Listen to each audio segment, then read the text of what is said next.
Hello students, welcome back in BBVN online class. Last video में हमने पढ़ा था लिंग की परिभाषा और लिंग कितने प्रकार के होते हैं और किस तरह हम उनको स्त्रीलिंग और पुल्लिंग में विभाजित कर सकते हैं। क्रिया के माध्यम से भी हमें लिंग का पता चलता है कि ये स्त्री जाति का या पुरुष जाति का। तो स्त्री या पुरुष जाति का बोध कराने वाले सारे संज्ञा शब्द क्या कहलाते हैं? लिंग कहलाते हैं। लेकिन साथ ही हमने ये भी पढ़ा था कि जितने भी संज्ञा शब्द हैं वो दो भागों में विभाजित किए गए हैं। दो भागों में उनको बांटा गया है, एक स्त्री जाति में, दूसरा पुरुष जाति में। तो देखिए, दो प्रकार के लिंग बताए गए हैं हिंदी में। पुरुष जाति का बोध कराने वाले शब्द पुल्लिंग कहलाते हैं। पुरुष जाति का बोध कराने वाले शब्द क्या कहलाते हैं? पुल्लिंग। जैसे पिक्चर्स दी हुई है सामने, दादा, माली और कबूतर। ये सब के सब क्या है? पुरुष जाति का बोध करा रहे हैं, अर्थात ये पुरुष है। इसी तरह से स्त्रीलिंग, स्त्री जाति का बोध कराने वाले शब्द स्त्रीलिंग कहलाते हैं। स्त्री जाति का बोध कराने वाले शब्द स्त्रीलिंग कहलाते हैं। जैसे दादी, मालिन, कबूतरी। ठीक है, यहाँ पे कुछ शब्द स्त्रीलिंग पुल्लिंग शब्द हैं जिनके स्त्रीलिंग रूप दिए हुए हैं। स्त्रीलिंग शब्द हैं उनके पुल्लिंग रूप दिए हुए हैं। देखते हैं हम। मोर, मोर पुल्लिंग शब्द है और इसका स्त्रीलिंग रूप क्या है? मोरनी। देखिए, हमें स्त्रीलिंग और पुल्लिंग का ऐसे पता चलता है कि जो स्त्रीलिंग शब्द होते हैं उनके अंत में अधिकतर ई आता है। देखिए आप, मोरनी, शेरनी, ऊँटनी, हथीनी, ई का अंत में क्या आ रहा है? ई आ रहा है।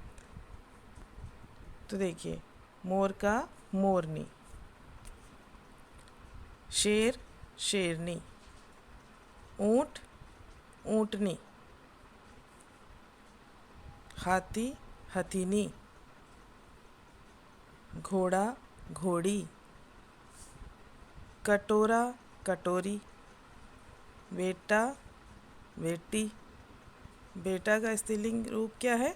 बेटी। बच्चा का बच्ची। और चिड़ा का स्त्रीलिंग रूप है चिड़िया। आपने चिड़िया देखा है, तो चिड़िया का पुल्लिंग रूप क्या हुआ? चिड़ा। ठीक है ना। लेखक लेखिका। लेखक कौन होता है? जो लिखता है। और लेखिका उसका स्त्रीलिंग रूप है, यानी कि कोई स्त्री जो लिख रही है। पाठक पाठिका। पाठक का स्त्रीलिंग रूप पाठिका। नायक का नायिका। गायक का गायिका। सेवक का सेविका। सेवक कौन होता है? जो सेवा करता है। सेविका सेवा करने वाली। अध्यापक का स्त्रीलिंग रूप अध्यापिका। शिक्षक का शिक्षिका। सुनार का सुनारिन। सुनार कौन होता है? जो सोने का स्वर्ण आभूषण बनाता है, जो सोने के गहने बनाता है, उसे कहते हैं सुनार, और उसका स्त्रीलिंग रूप सुनारिन। कुम्हार जो मिट्टी के बर्तन बनाता है उसे कहते हैं कुम्हार, और उसका स्त्रीलिंग रूप कुम्हारिन। एक बार फिर से देख लेते हैं। मोर मोरनी, शेर शेरनी, ऊँट ऊँटनी, हाथी हथीनी, घोड़ा घोड़ी, कटोरा कटोरी, बेटा बेटी, बच्चा बच्ची, चीड़ा चिड़िया। जिसके ऊपर पुल्लिंग लिखा हुआ है वो पुल्लिंग है, और जिस पे स्त्रीलिंग लिखा हुआ है वह स्त्रीलिंग है। आपको इसी तरह से याद करना है और इसी तरह से लिखना है।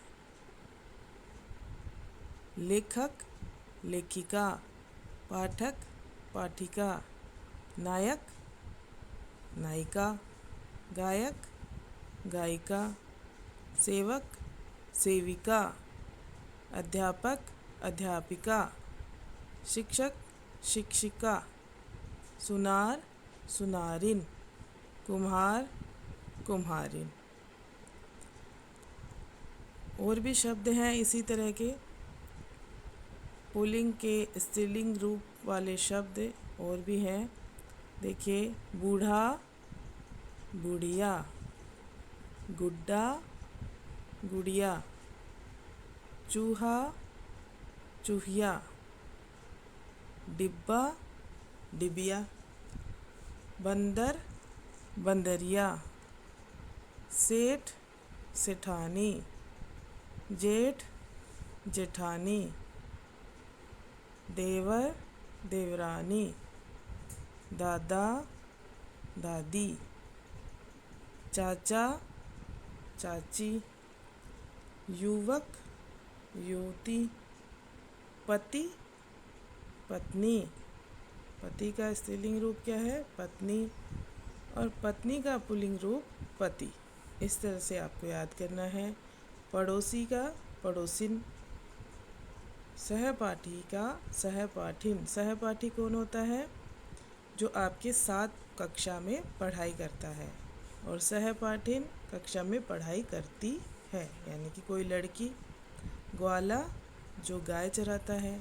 ग्वालिन, जो गाय चराती है। धोबी, धोबिन, पंडित, पंडिताइन, बादशाह, बेगम।